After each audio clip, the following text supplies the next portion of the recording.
So next చేయబోయేవి ఏమన్నా కొంచెం పెద్దగా చేయాలి. పెద్ద ప్లానింగే కాబట్టి రామ్నగర్ బన్నీకి డాడీ ఎంతవరకు సాటిస్ఫై బిజినెస్ ఇది 100 కోట్లు చేసేస్తుంది అయితే నేను అనుకోలేదు.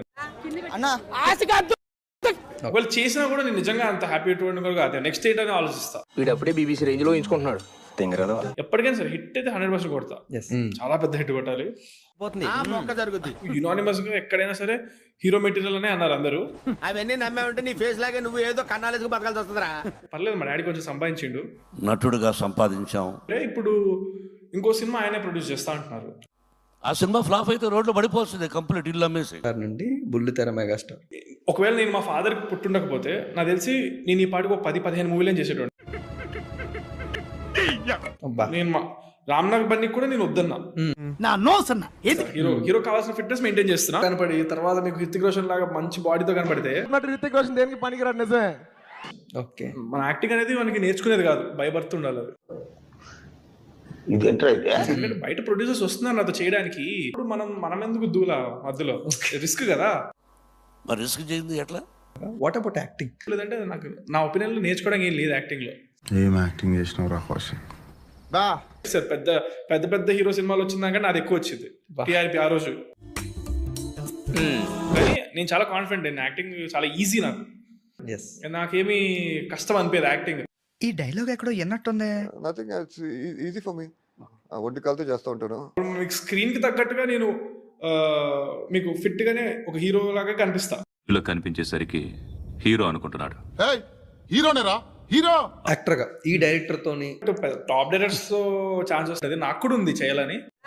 అన్నా ఇప్పుడు నేను బాగా హిట్ అయిపోతుంది అనుకున్న సినిమా చూసి హిట్ కాలే, ఫట్ అయినాయి. అయ్యయ్యో సానుభూతి వద్దురా. ఒకసారి అయితే ఒక 3-4 months ఒక్కడే రూమ్ లో ఉన్నా, అంత రూమ్ బయటకు కూడా రాలే. 18 సంవత్సరాలుగా తన ఆ గదిలోనే ఉండిపోయింది. అంటే నాకు పడుకునే టైమింగ్స్ కూడా తెలిసేది కాదు. ఎప్పుడు పడుకుంటుందో ఏది తెలియదు. ఎవ్రీ డే కొంతమంది వస్తున్నారు స్టోరీ చెప్పడానికి వస్తే నేను విన్నా ఆపేసాను. ఇప్పుడు హీరో వంది చెప్పు కుట్టువారు మాదిరి నన్ను చూసి హీరో మెటీరియల్ అనుకోవాలి అన్న. సో సక్సెస్ఫుల్ అయిపోయాను. వీడప్పుడే బీబీసీ రేంజ్ లో ఎంచుకుంటున్నాడు.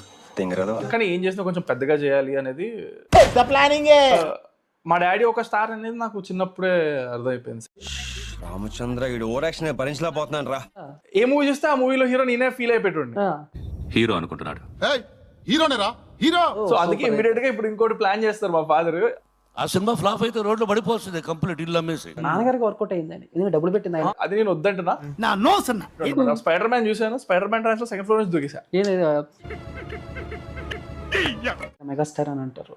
సో ఫాదర్ వచ్చేసరికి ఆయన పెద్ద మెగాస్టార్.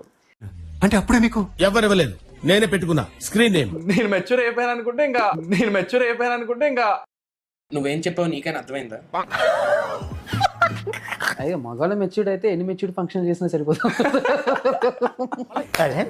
నవ్వుతా సిగ్గు లేకుండా చెప్పు. ఇంట్లో బెల్ట్ తీసేటోడు మా డాడీ. లెదరేగా? అవును సార్. ఓ 10 మంత్లీ 2 times అయినా బెల్ట్ కోటింగ్ రచ్చ. కొట్టించుకుని నవ్వుతా పెట్టరా ఎర్రి. బట్ మీకు ఎలాంటి అమ్మాయిలు అంటే ఇష్టం? అన్నిటికంటే అమ్మాయి అవసరం లేదు మనకి. ఎంతగాడికి ఉందంటారా లేదంటారా? మీ సినిమా రిలీజ్ అప్పుడు వేరే ఆ సినిమా కంటే ఇది బాగుంది, దానికంటే ఎక్కువగా దేవరా కదా నీకు మా దేవర కథ చెప్తా అని స్టార్ట్ చేస్తాడు. చేశారు. కవర్ ఏముంది ఉన్నదే కదా. ఇందా పట్టు కోర్త ఇది వెళ్ళిపోద్ది లోపలికి. అంటే పలానా డైరెక్టర్ తో పని చేయాలి. సందీప్ రెడ్డి వంగ గారు అవ్వచ్చు, రాజమౌళి గారు కావచ్చు. మీరు అచ్చ మాల మాడుతున్నారే, నేను మీలో కలిసిపోయాను కదా.